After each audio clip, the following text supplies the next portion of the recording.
First chapter का हम practice करा चुके थे, ठीक है ना। फिर थर्ड चैप्टर वाला प्रैक्टिस करा चुके थे। आज हम लोग पढ़ने वाले हैं इकोनॉमिक्स, और इकोनॉमिक्स जिसको हम लोग अर्थशास्त्र कहते हैं। अर्थशास्त्र के पिछले यानी प्रीवियस ईयर का क्वेश्चन हम आपको प्रैक्टिस कराने जा रहे हैं, जिसमें क्या कहते हैं फर्स्ट चैप्टर हम प्रैक्टिस करवा चुके हैं, आपको समझ में आ रहा है ना। अब बात रहा थर्ड चैप्टर भी करा दिए थे, समझ में आ रहा है। बीच में सेकेंड चैप्टर क्या हुआ था, प्रैक्टिस के लिए बच गया था, समझ में आ रहा है। जिनमें से ये सेकेंड चैप्टर का नाम है, समझ में आ रहा है, राज एवं राष्ट्र का है। किसका? राज एवं राष्ट्र का है, समझ में आ रहा है। किसका है? राज एवं राष्ट्र का है। ये चैप्टर हमने पढ़ा भी दिए थे आपको, समझ में आ रहा है। राज एवं राष्ट्र आय के बारे में। राज मतलब क्या होता है? जिस राज्य में आप रहते हैं वो क्या है? बिहार राज्य है, समझ में आ रहा है। और भारत में टोटल मिला के कितना राज्य है? 28 राज्य है, समझ में आ रहा है। और राष्ट्र किसको कहेंगे? जिसको हम लोग देश कहते हैं, समझ में आ रहा है। तो दोनों को, जिस देश में हम लोग रह रहे हैं और जिस राज्य में हम लोग रह रहे हैं, दोनों के आय के बारे में इस चैप्टर में डिस्कस किया गया, समझ में आ रहा है। और चैप्टर के साथ साथ जो है ना, यहाँ पे जो है ना, पिछले प्रीवियस ईयर में कितना क्वेश्चन पूछा गया है और ना पूछा गया है, ये चीज को हम लोग डिस्कस करेंगे। सबसे पहले यहाँ पे 2011 से लेके वस्तुनिष्ठ प्रश्न पे हम लोग, ठीक है ना। किस पे है? वस्तुनिष्ठ प्रश्न पे है, समझ में आ रहा है ना। और वस्तुनिष्ठ प्रश्न पे अगर हम लोग देखेंगे, समझ में आ रहा है, तो फर्स्ट ईयर में जो है ना, अगर हम लोग कहे तो 2011 में वस्तुनिष्ठ प्रश्न कितना पूछा है? मात्र एगो। लघु उत्तरीय कितना पूछा है? एगो पूछा है। दीर्घ उत्तरीय नहीं पूछा है, ठीक है। 12 में चलेंगे तो वस्तुनिष्ठ भी नहीं पूछा है, 13 में भी वस्तुनिष्ठ नहीं पूछा है, ठीक है ना। लेकिन लघु पे जाएंगे तो हम लोग एगो पूछा है, फिर 13 में जाके एगो, ठीक है ना। और फिर लगातार अगर हम लोग देखें कहां तक, समझ में आ रहे हैं, यानी 22 तक एक भी दीर्घ उत्तरीय प्रश्न नहीं पूछा गया। कितना तक नहीं पूछा गया? 22 तक एक भी दीर्घ उत्तरीय प्रश्न नहीं पूछा गया, समझ में आ रहा है। लेकिन ई बीच में जो है ना, जैसे एक दो बार पूछ देता है लघु उत्तरीय को, फिर छोड़ देता है। फिर 19 से देखिए कि लगातार पूछ रहा है, ठीक है ना। 21 में जाके 2 को पूछ दिया है, ठीक है ना। और क्या कहते हैं, लघु उत्तरीय प्रश्न जो है ना, बीच में 2 बार पूछ देता है, 2 बार नहीं भी पूछता है, समझ में आ रहा है। पिछले 2 से 3 साल का हम लोग रेशियो निकाल के अगर हम लोग देखें, समझ में आ रहा है ना, 2 बार रेशियो निकाल के अगर हम लोग देखने का कोशिश करें तो ध्यान से इसको देखिए, ठीक है ना।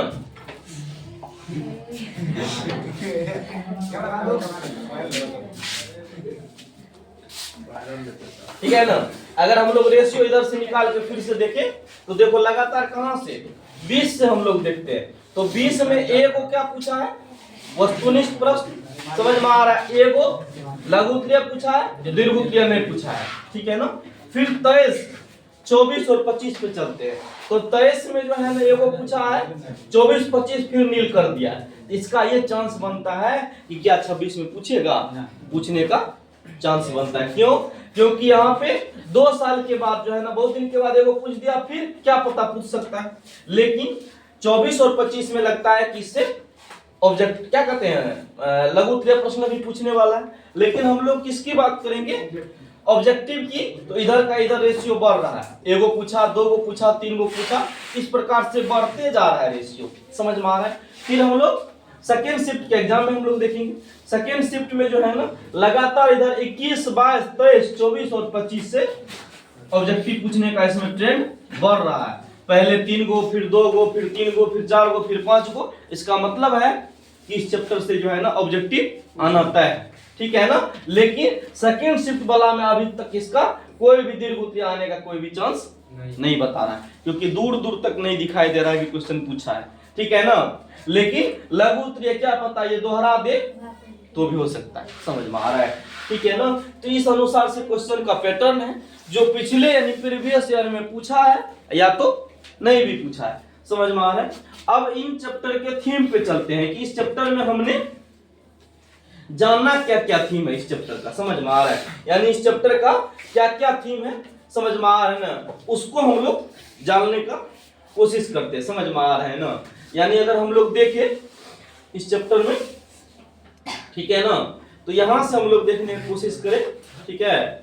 यहां से जिसको हम लोग कहते हैं क्विक रिवीजन करके अगर हम लोग इस चैप्टर को देखा था, जब कोई व्यक्ति किसी प्रकार की शारीरिक अथवा मानसिक कार्य करता है और उस कार्य के बदले जो परिश्रम मिलता है उसे हम लोग आय कहते हैं। कहने का मतलब दुनिया का कोई भी व्यक्ति शारीरिक काम करे या क्या करे, मानसिक काम करे, समझ में आ रहा है, या कोई काम शारीरिक के बदले पैसा लेता है दुनिया में और कोई मानसिक के बदले पैसा लेता है, तो उसको बदले में जो उसको क्या करते हैं, श्रम के रूप में चाहे जो दिया जाए वही क्या है, आय है। समझ में आ रहा है। तो जब कोई व्यक्ति किसी प्रकार का शारीरिक अथवा मानसिक कार्य करता है और उस कार्य के बदले जो उसे क्या कहते हैं, पारिश्रमिक मिलता है, मतलब क्या, श्रम के बदले जो उसको रुपया मिलता है वही क्या कहलाता है, आय कहलाता है। ठीक है, अब कहता है वह मापदंड है जिसके द्वारा देश के आर्थिक विकास की स्थिति का आकलन किया जाता है। आय क्या है, वह मापदंड है। मापदंड का मतलब क्या होता है, मापने की तरीका। आय क्या है, आय मापदंड का एक तरीका है जिसके द्वारा जो है ना देश के आर्थिक विकास की स्थिति का आकलन किया जाता है। अब कहने का मतलब देश के आय एवं राज्य क्या है, इसी पे निर्भर होता है, समझ में आ रहा है, कि देश की स्थिति क्या, समझ में आ रहा है। यानी देश की आय एवं राष्ट्र की आय यही निर्धारित करता है कि देश की स्थिति कैसी होगी और क्या होने वाला है, समझ में आ रहा है ना। यानी जब क्या कहते हैं कांग्रेस का सरकार हुआ करता था, समझ में आ रहा है, तो देश का आय व्यवस्था भी ठीक था। जब मोदी जी आए शासन में 2014 में, तो गला फाड़ के, समझ में आ रहा है, चिल्ला के बोले क्या कि देश का इनकम का स्थिति इतना खराब है, हमने सुधार कर देंगे, हम ये कर देंगे, हम वो कर देंगे, समझ में आ रहा है। पर आज का स्थिति ऐसा बताया जा रहा है कि देश जो है ना क्या कहते हैं, कर्जे के नंबर में, समझ में आ रहा है, कितना नंबर पे घुस गया, समझ में आ रहा है। देश के पास जो है ना इतना ज्यादा कर्ज में धकेल दिया है मोदी जी जिसका कोई पता नहीं है, समझ में आ रहा है। लेकिन जब दूसरे राज्य की सरकार थी, समझ में आ, दूसरे राज्य की सरकार नहीं, दूसरे पार्टी की सरकार थी, समझ में आ रहा है ना, जैसे कांग्रेस की सरकार थी, उस पे ज्यादा क्या लगाया गया, क्लेम लगाया गया, समझ में आ रहा है ना। पर आज मोदी जी ने देश की आर्थिक व्यवस्था को और नीचे करते हुए जा रहा है, अलग अलग, यानी विश्व बैंक से क्या कर रहा है, कर्ज ले रहा है, समझ में आ रहा है, और कर्ज ले लेके, समझ में आ रहा है, देश की आर्थिक व्यवस्था को और डुबाते जा रहा है। इसीलिए कहता है क्या कि जब कोई व्यक्ति, समझ में आ रहा है, यानी क्या कहते हैं, इसमें कहता है आय वह मापदंड है जिसके द्वारा देश के आर्थिक विकास की स्थिति का आकलन किया जाता है। अगर जिस देश में अच्छा से आय आ रहा है, जिस देश में क्या आ रहा है, अच्छा से आय आ रहा है, तो उस देश का आर्थिक विकास स्वतः है बढ़िया होगा, समझ में आ रहा है। सिंपल भाषा में कह दे कि जिस घर में बेहतर आय आ रहा है, समझ में आ रहा है, 2 से 3 आदमी अच्छा से कमा रहे हैं, तो उस घर की स्थिति अच्छी होगी। वही क्रियाकलाप है देश अथवा राज्य में। कहने का मतलब जब देश में अच्छा इनकम आएगा, राज्य में अच्छा इनकम आएगा, समझ में आ रहा है, तो कहने का मतलब है कि राज्य का और देश का आर्थिक व्यवस्था सुदृढ़ होगा। समझ में आ रही बात। अब कहता भारत के सभी राज्यों एवं केंद्र शासित प्रदेश में चंडीगढ़ का प्रति व्यक्ति आय सर्वाधिक है।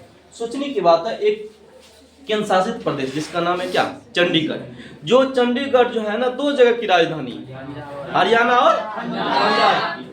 अब भाई क्यों ना हो, समझ में आ रहा है, हरियाणा और क्या कहते हैं, पंजाब कृषि के रूप में जो है ना खास करके बेहतर है, कृषि प्रधान राज्य है दोनों ठो, और दोनों एकदम डेवलप्ड राज्य है, समझ में आ रहा है, और दोनों की राजधानी संयोग देखिए कि एक ही है, जिसको कहते हैं हम लोग चंडीगढ़। चंडीगढ़ एकदम बेस्ट शहर भी है, जिसमें कोई डाउट नहीं है। 2 राज्य का जहाँ पे राजधानी हो तो वो शहर क्यों न बेस्ट हो, और कहा जाता है कि वो केंद्र शासित प्रदेश है। कहाने जाता है, रियल में केंद्र शासित क्या है, प्रदेश है। और इनकम का स्रोत जो है ना चंडीगढ़ का कहा जाता है कि बेस्ट है। मतलब क्या, भारत के सभी राज्यों एवं केंद्र शासित प्रदेश को मिला के देखे तो चंडीगढ़ का आय क्या है, बढ़िया है, और बेहतर अगर हम लोग कहे तो है। समझ में आ रहे हैं। अब इतना के बाद कहता है, चलिए अब कहता है कि विश्व विकास रिपोर्ट, समझ में आ रहा है, यानी वर्ल्ड डेवलपमेंट रिपोर्ट के अनुसार जो है ना 2007 में भारत की प्रति व्यक्ति आय 950 डॉलर था, समझ में आ, 2007 का रिपोर्ट कहता है। और प्रति व्यक्ति आय किसी विशेष अवधि के अंतर्गत राष्ट्रीय आय एवं राष्ट्रीय जनसंख्या का अनुपात होता है। प्रति व्यक्ति आय निकालने के लिए हम बता दिए थे क्या कैसे निकालना है, समझ में आ रहे हैं ना। अब कहता है कि किसी भी राष्ट्र की संपन्नता अथवा विभिन्नता वहां के लोगों के प्रति व्यक्ति आय का संयुक्त रूप से सभी व्यक्ति के आय का योग, जिसे राष्ट्रीय आय कहते हैं। सिंपल बात है कि प्रति व्यक्ति आय और देश की आर्थिक व्यवस्था कितना बढ़िया है अथवा कितना खराब है, ये चीज निर्भर करने का काम कौन करता है कि जब उस देश का राष्ट्र का आय बढ़िया होगा तो स्वतः है कि वो देश बढ़िया से जी सकता है, समझ में आ रही, इसमें कोई डाउट की बात नहीं है। अब कहता है रेगनर नर्स ने गरीब के कुचक्र की धारणा को बतलाया था। कौन बतलाया था? रेगनर नर्स ने गरीब के, समझ में आ रहा है, गरीबी के कुचक्र। गरीबी कुचक्र मतलब क्या होता है? उसने गरीबी को क्या माना है? एगो कुचक्र माना है, समझ में आ रहा है, उसकी अवधारणा को बताया था। और कहता भारत में राष्ट्रीय आय की गणना के सर्वान प्रमाणित संस्थान केंद्रीय सांख्यिकी संगठन, जिसको CSO के नाम से जानते हैं, इसको हिंदी में कहते हैं केंद्रीय सांख्यिकी संगठन, CSO। दूसरा कहते हैं राष्ट्रीय आय, कहता है किसी देश में एक वर्ष में उत्पादित वस्तुओं एवं सेवाओं का कुल मूल राष्ट्रीय आय कहलाता। मतलब किसी भी देश के, समझ में आ रहा, एक वर्ष में, किसी भी देश के एक वर्ष में चाहे वस्तु से पैसा आए चाहे सेवा से पैसा आए, यानी कुल मूल क्या कहलाता है? राष्ट्रीय आय कहलाता है। दूसरा बात कहता है केंद्रीय सांख्यिकी संगठन की स्थापना 1951 में की गई थी। दूसरा बात कहता है कि दादा भाई नेरोजी पहले व्यक्ति थे जिसने 1968 में अपनी पुस्तक में भारत के प्रति व्यक्ति आय 20 रुपये बतलाई थी। और याद करो कि दादा भाई नेरोजी के बारे में हमने ये भी बताया है कि यह क्या था? बहुत बड़े अर्थशास्त्री नहीं, बिजनेसमैन, समझ में आ रहे हैं ना। और जिसने सबसे पहले एक गणना करके तय किया था, समझ में आ रहे हैं ना, क्या कि प्रति व्यक्ति आय जो है ना, समझ में आ रहा है ना, उस समय क्या था? 20 रुपया, समझ में आ रहा है ना। तो ये कब की बात है? ये कहा जाता है कि जब देश आजाद हुआ था 1951 की कहा जाता है, तो कम से कम उसी समय की, बहुत पहले की कहानी है, समझ में आ रहे हैं ना। लेकिन अब प्रति व्यक्ति आय बढ़ गया है। अब हम लोग चलते हैं इसके वस्तुनिष्ठ प्रश्न पे नजर डालते हैं, समझ में आ रहा है। पहला वस्तुनिष्ठ प्रश्न कहता है कि सन 2008 से 9 के अनुसार भारत के औसत प्रति व्यक्ति आय 22,000, ठीक है, 553 या 25,000 कितना 494 रुपया या 6,000 कितना 660 रुपया या डी नंबर में होगा 54,850। तो कौन होने वाला है इसमें से? 25,494 रुपया जो है ना, अगर हम लोग कहे तो ये क्या है? प्रति व्यक्ति आय है, समझ में आ रहा है, ये क्या है? प्रति व्यक्ति आय है, ठीक है। यानी कितना के अनुसार? 2008-9 के अनुसार। 2 नंबर का क्वेश्चन कहता है प्रत्यक्ष कर के अंतर्गत निम्न में से किसे शामिल किया गया? प्रत्यक्ष कर किसको कहते हैं? आयकर को, उत्पाद कर को, या बिक्री कर को, या इनमें से कोई नहीं?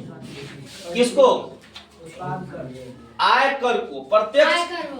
प्रत्यक्ष कर के अंतर्गत निम्न में से किसे शामिल किया गया है?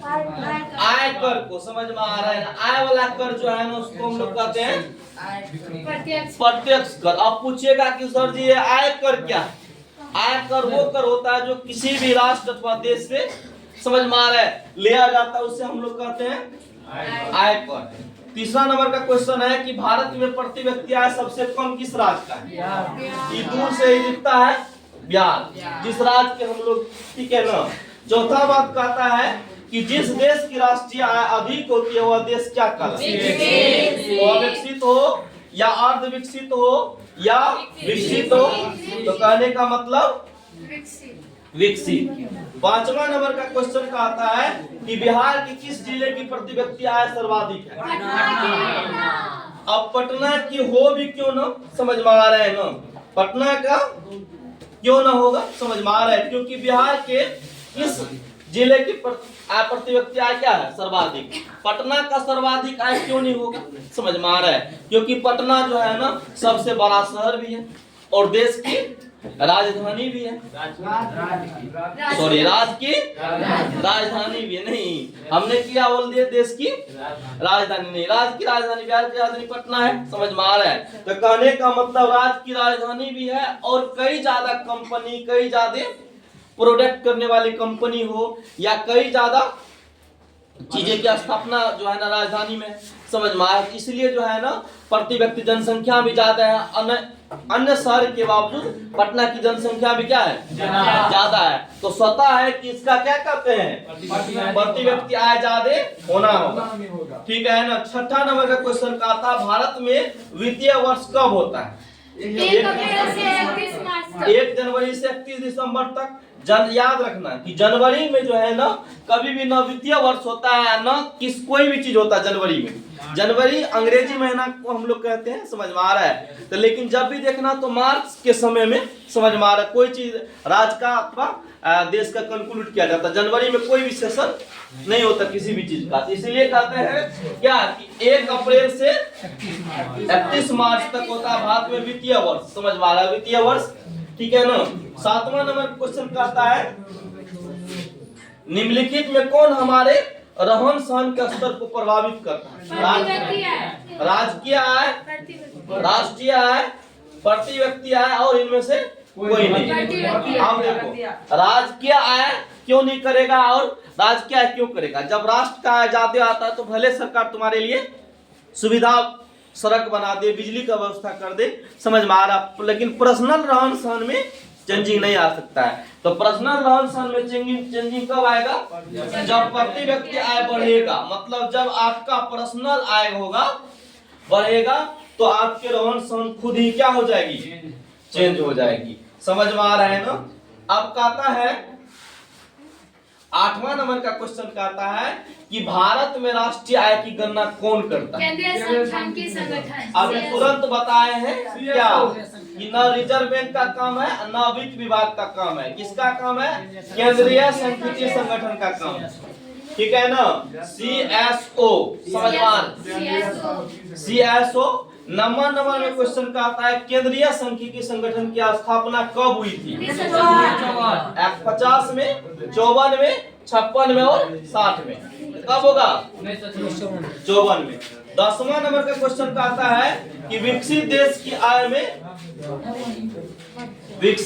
आय में वृद्धि के लिए किस पद का प्रयोग किया जाता है?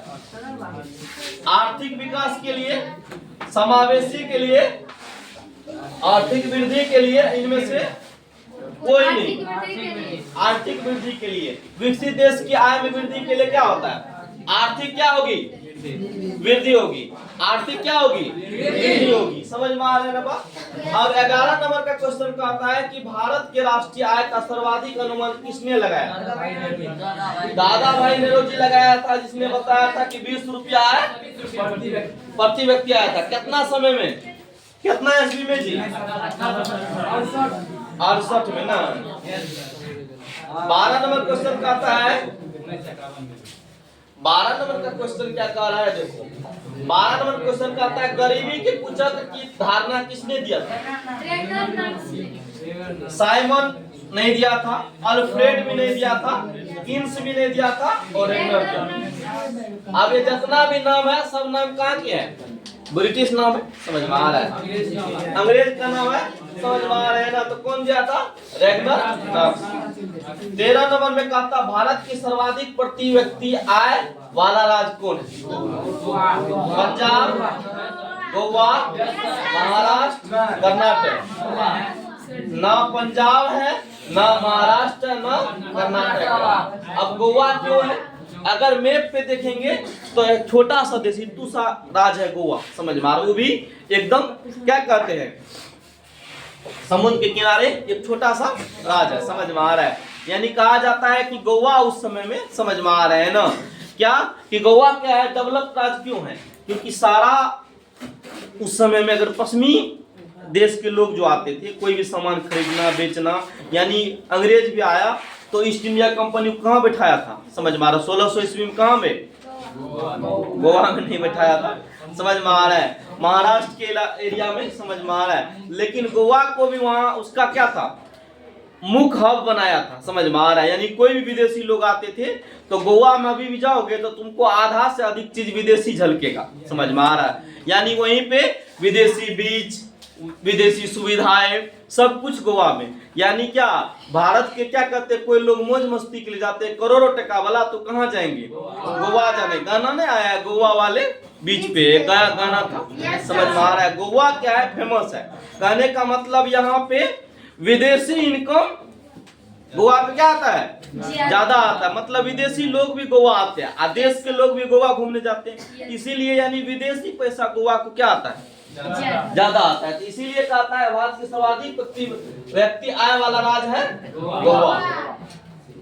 14 में कहता है वर्ष भर में किसी देश में अर्जित आय की कुल मात्रा को क्या कहते हैं, प्रति व्यक्ति आय, औसत आय, कौन आय, राष्ट्रीय आय। यानी देश भर में, पूरा राज्य भर में कितना, अगर एक वर्ष का आय को हम लोग क्या कहेंगे, राष्ट्रीय आय कहेंगे।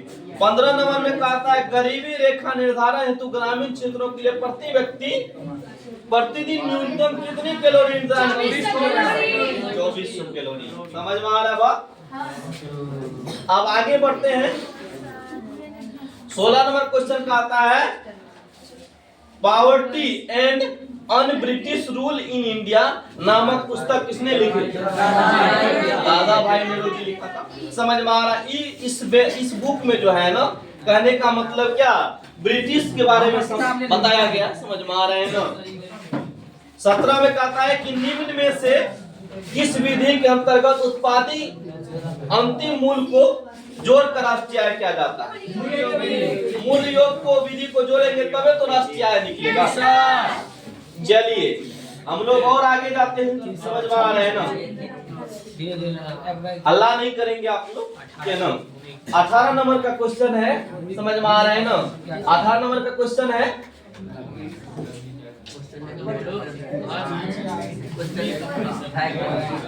18 नंबर का क्वेश्चन कहता है भूमि का पारिश्रमिक क्या कहलाता है, ब्याज, मजदूरी, लाभ, लगान। यही लगान का मेन क्या है, खेला है, समझ में आ रहा है। कहने का मतलब यही लगान अंग्रेज जो है ना भारतवासी पे जो है ना ज्यादा लगा के रखा था। मतलब क्या कि खेत मेरा, क्या मतलब, क्या खेत मेरा, मजदूरी हम करे, समझ में आ रहा है, पर लगान अंग्रेज लगाए। मतलब विदेशी लोग क्या करे, लगान लगाता था। कहने का मतलब है कि इतना लगान लगाता था, इतना हार्ड लगान, समझ में आ रहा है, कि चाहे खेत में फसल हो अथवा ना हो, यानी उसको उठा के अंग्रेज के सिपाही ले जाया करते थे। इसी पे एक फिल्म बना है, आमिर खान का फिल्म है जिसका नाम है लगान, जो है ना ऑस्कर से सम्मानित किया गया। लगान तो बड़ा अच्छा मूवी है, समझ में आ रहा है, आप लोग भी देखिएगा, समझ में आ रहा है। लगान हाँ मिलता है, बहुत पुराना मूवी है लगान, समझ में आ रहा है। कहने का मतलब क्या, उसी में दिखाया गया है बहुत सारी चीजें, समझ में आ रहे हैं ना। कहने का मतलब तुम्हारे यहाँ फसल हो अथवा नहीं हो, लगान तुमको ज्यादा देना पड़ेगा। अभी के मामले में अभी भी लगान देना पड़ता है, पर फर्क पड़ता है नहीं। अभी भी रसीद कटाना पड़ता है ना जी। अब वो रसीद जो है ना साल में तो कोई मुश्किल से लोग कटाता होगा, समझ में आ रहा है। किसी आदमी के पास जो है ना 20-20 साल का जो है ना जमीन का लगान नहीं दिया सरकार को, समझ में आ रहे हैं ना। कोई आदमी 30-30 साल से, कोई आदमी 10 पास से लगान नहीं दिया किसी खेत का, समझ में आ रहा है ना।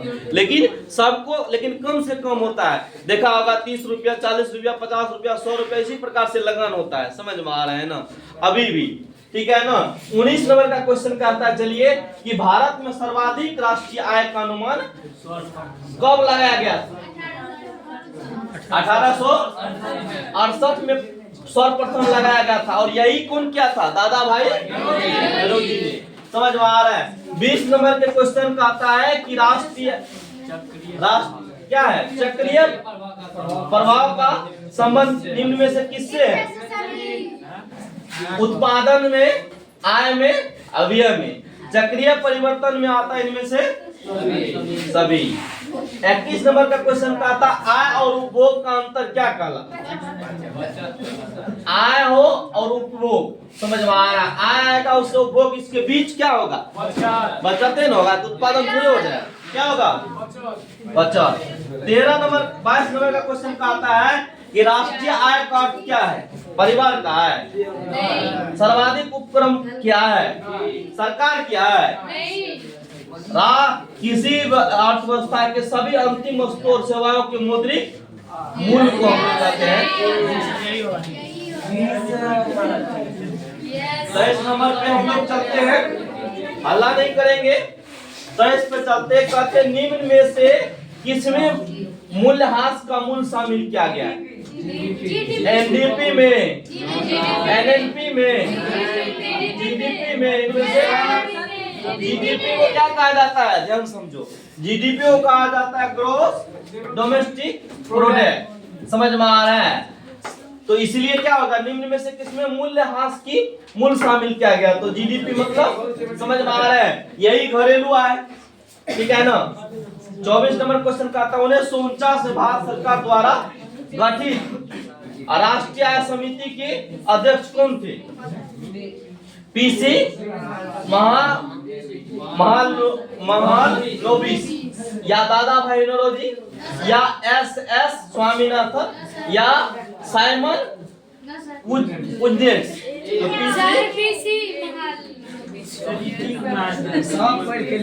25 में देखो कहता है राष्ट्रीय आय को कुल जनसंख्या से भाग देने पे क्या प्राप्त होता है? 26 नंबर का क्वेश्चन का आता है निम्नलिखित में किसमें मूल्यह्रास का मान शामिल? किसमें?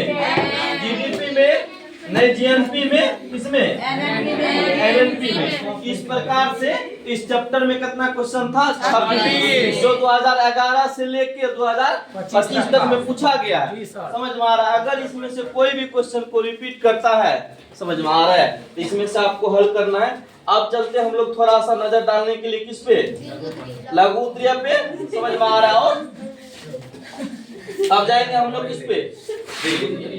चलिए लघु उत्तरीय प्रश्न में चलते हैं। समझ में आ रहा है? लघु उत्तरीय प्रश्न में देखिए कहता है कि निम्न में के विस्तारित रूप को लिखिए। समझ में आ रहा है? यानी क्या? जीडीपी के बारे में बताए हैं, WTO, ये भी ठीक है ना, इन दोनों के बारे में लिखना है। दूसरा नंबर कहता आय से आप क्या समझते हैं? 2014 में भी ये क्वेश्चन पूछा गया। आय तो इनका इसका आसान परिभाषा है। 13 नंबर में कहता है क्या प्रति व्यक्ति आय में वृद्धि राष्ट्र की आय को प्रभावित करती है? वर्णन करें। यानी प्रति व्यक्ति आय जब वृद्धि होगा तो राष्ट्र की आय को प्रभावित करेगा। भाई क्यों नहीं प्रभावित करेगा? जब प्रति व्यक्ति आय बढ़ेगा तो स्वतः है कि राष्ट्र के आय बढ़ेगा। सिंपल बात है, क्योंकि राष्ट्र का कौन कहां से होता है? इसी देश अथवा राज्य के लोग जब इनकम का स्रोत बढ़ता है तो आय बढ़ेगा। चौथा नंबर का क्वेश्चन का आता है कुल सकल मतलब क्या? घरेलू उत्पाद क्या है? सकल घरेलू उत्पाद क्या है? जो घर में उत्पाद होके जो पैसा इनकम होता है वही क्या है? घर के उत्पाद है। पांचवा नंबर का आता है राष्ट्रीय आय के मापन में आने वाली विभिन्न कठिनाइयों का वर्णन करें। क्या राष्ट्रीय आय ज्ञात करने में किन किन चीज की कठिनाई आती है? छठा नंबर का प्रश्न है कि प्रति व्यक्ति आय क्या है? ये सब क्वेश्चन घिसा पिटा क्वेश्चन देखो 13 में, 15 में, 19 में। सातवां नंबर क्वेश्चन है कि प्रति व्यक्ति आय और राष्ट्रीय आय में अंतर स्पष्ट करें। समझ में आ रहा है? प्रति व्यक्ति आय क्या होता है और देश का आय क्या होता है? ठीक है। 9वां नंबर का क्वेश्चन है 8वां नंबर का आय का गरीबी के साथ साथ संबंध स्थापित करें। समझ में आ रहा है? यानी क्या कि आय का गरीबी के साथ क्या स्थापित करें? स्वतः है कि गरीब तब है जब उसका नहीं, जब गरीब परिवार में जन्म होता है तो गरीब नहीं है। कहने का मतलब है कि उसका आय कम आ रहा है इसलिए वो क्या है? गरीब है। एक कोई अच्छे ज्ञानी लोग कहा था, समझ में आ रहा है, कि गरीब पैदा होना कोई गुनाह नहीं है, पर गरीब मर जाना सबसे बड़ा क्या है? गुनाह है। समझ में आ रहा है? गरीब क्या कहा था? गरीब पैदा होना कोई बड़ा गुनाह नहीं है। नहीं है, पर गरीब रह के मर जाना क्या है? गुनाह है। कहने का मतलब आप गरीब तब रहे जब आप मेहनत नहीं किए। समझ में आ रहा है? कहने का मतलब ये आपके हाथ का चीज था ना, आप मेहनत करके अर्न कर सकते हैं ना, पर पैदा होने में क्या दिक्कत है? पैदा तो किसी माँ बाप से हम हुए हैं। समझ में आ रहा है? तो जब किसी माँ बाप से पैदा हो सकता है, उसका पर्सनल परेशानी हो, तो हम गरीब है। पर इस दुनिया में हमको तो अधिकार है शिक्षा का, हमको तो अधिकार है स्वास्थ्य का, हमको अधिकार सब कुछ का है। और इतना कुछ रहने के बावजूद आप क्या हो? गरीब रह गए, शिक्षा नहीं ले पाए, टका नहीं कमा पाए, समझ में आ रहा, अपनी आर्थिक व्यवस्था को सुदृढ़ नहीं कर पाए। इसका मतलब है कि हम उसका क्या है? दोषी है। समझ में आ रहा है? इसलिए कहता है गरीब पैदा होना गलत बात नहीं है, पर गरीब मर जाना क्या है? गलत बात। समझ में आ रहा है? नंबर कहता है गरीबी के दूसर की धारणा को बताए। गरीबी के दूसर मतलब क्या होता है? गरीबी को एगो चक्र माना गया, इसके अवधारणा को क्या कहता है बताने के लिए। 10वां नंबर में कहता है दोहरी गणना से क्या समझते हैं? समझ में आ रहा है? ये गणना की बात है। समझ में आ रहा है ना? और दीर्घोत्तरीय प्रश्न पे चलते हैं। कितना प्रश्न पूछा है? कहता है 2 क्वेश्चन मात्र दिया है। एगो कहता है किसी अर्थव्यवस्था में राष्ट्रीय एवं प्रति व्यक्ति आय के विकास का योगदान चर्चा करें। यानी अर्थव्यवस्था में राष्ट्रीय आय को बढ़िया ब्रीफ से बताना है और प्रति व्यक्ति आय के बारे में भी बढ़िया से बताना है। दूसरा क्वेश्चन है कि राष्ट्रीय आय का अर्थ बताइए, इसकी गणना की प्रमुख विधि की चर्चा करें लॉन्ग में। यानी 2 क्वेश्चन है लॉन्ग वाला और टोटल 10 क्वेश्चन है शॉर्ट वाला। समझ में आ रहा है? ये सारे क्वेश्चन को आप क्या करेंगे? यानी 10 और 2 12 क्वेश्चन का प्रैक्टिस आपको करके आना है। यानी क्या ये चैप्टर जो है ना, आप क्या करते हैं, ये चैप्टर के जितने भी क्वेश्चन थे इसका हमने प्रैक्टिस करने का काम करवाया। समझ में आ रहा है? और इसका सॉल्यूशन करना आपका क्या है? काम है। ये चैप्टर क्या है? चैप्टर का सारा प्रैक्टिस करने का काम आपका रहा। समझ में आ रहा है ना? और जब आप इसका प्रैक्टिस कर लेंगे, समझ में आ रहा है ना, यानी राज्य एवं राष्ट्र की आय की, समझ में आ रहा है ना, तो इससे अगर कोई भी प्रीवियस ईयर वाला क्वेश्चन अगर पूछा है, समझ में आ रहा है, तो वो अगर आ गया तो आप उसको धराम से मार देंगे। समझ में आ रहा है? धराम से मारने का मतलब बुझ रहा है ना? एक भी क्वेश्चन इससे नहीं छूटना चाहिए। अगर एक भी क्वेश्चन इसमें से छूट गया तो इसका जिम्मेवार आप होंगे। आप होंगे। समझ में आ रहा है? ठीक है ना? तो